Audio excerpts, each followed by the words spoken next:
Welcome back to Mr. Daly's Neighborhood. Today we are talking about translating expressions and equations.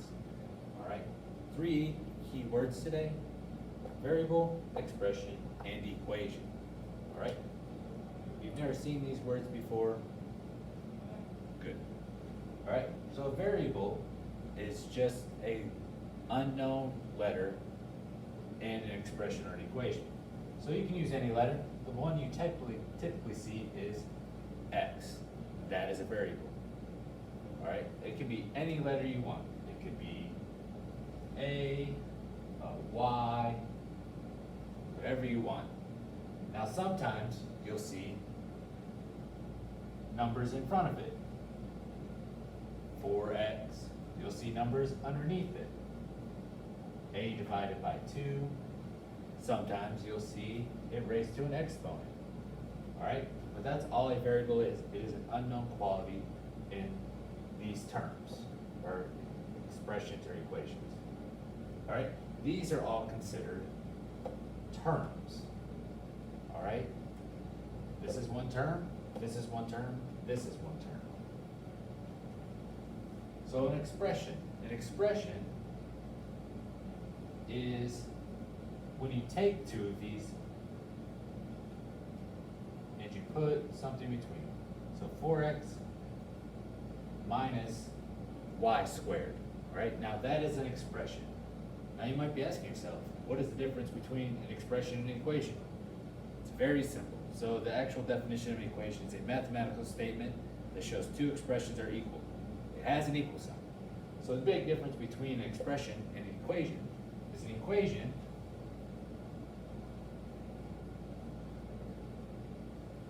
is equal to something. That's the big difference here. And those are the three vocab words that you are going to need for the rest of this lesson. When we get into the next lesson, that's when you need to understand. This is a term, this is a term, this is a term. Here, you have two terms. One term, two terms.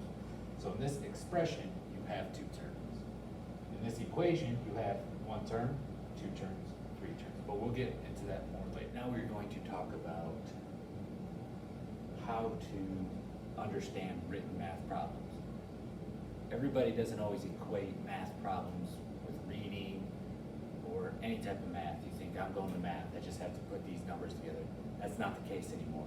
In real life, you have to be able to understand a word problem and get an equation out of it in order to solve it, right? So here's just some examples on how to use some of that vocabulary if you haven't seen it, or it's been a while, just different ways to write stuff, because that's the trick. Word problems is all about being able to take an equation or expression out of it. So here's the first one. This is probably the one that tricks up people the most.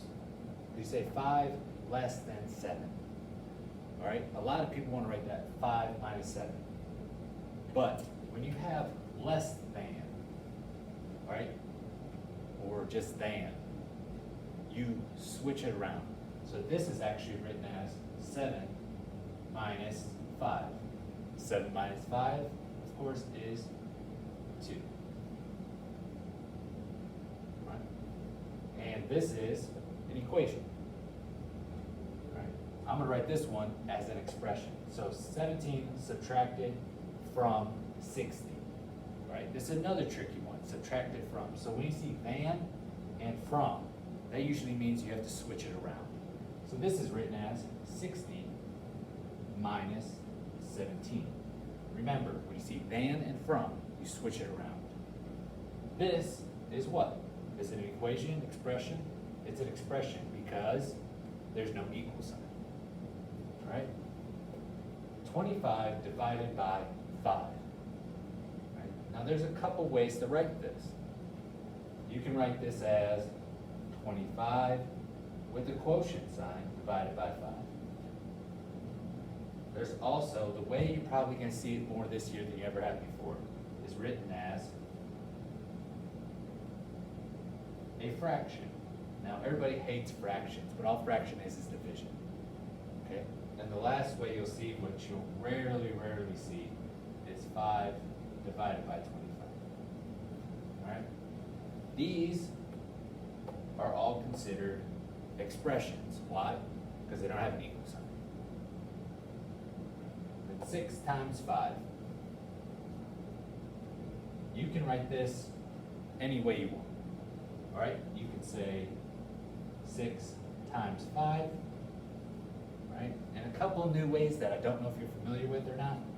6 with a dot in the middle. 6 times 5, 6 times 5.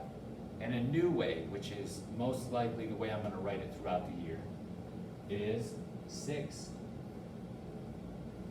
with the 5 in parentheses. These all mean the same thing, 6 times 5. The answer to each one of them is 30. So this is just probably the newest way. You haven't seen it yet, but it will be the one you see on most tests and quizzes and a lot of the work that I've seen so far. Now, we're going to go back the other way. So what we just did is we took written words and we switched it to expressions or equations. Now, we are going to take the expressions and switch it into words. And I'm going to show you the different ways that this can happen. Because there is not just one way you can write it going this way. So this first one, 12 minus 5, all right? So I write 12 minus 5. That's one way to write it. There's another way to write it. You can say 12 subtracted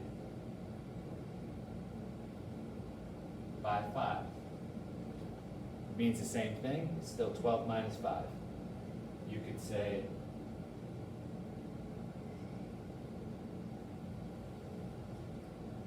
5 subtracted from 12. That one word right there, that from, remember we see the from, you have to switch it around? That's key. Because this both has subtracted in, but this says by. This says from. From and then means you have to switch it around. 3 different ways to say the same exact thing. That's where people get in trouble with these word problems, is you try to think there's only one way to do it because it's math. There's not. There's multiple ways to write this. So over here, we have 8 times 6. You can do 8 multiplied by 6. And you could say the product of 8 and 6. All right?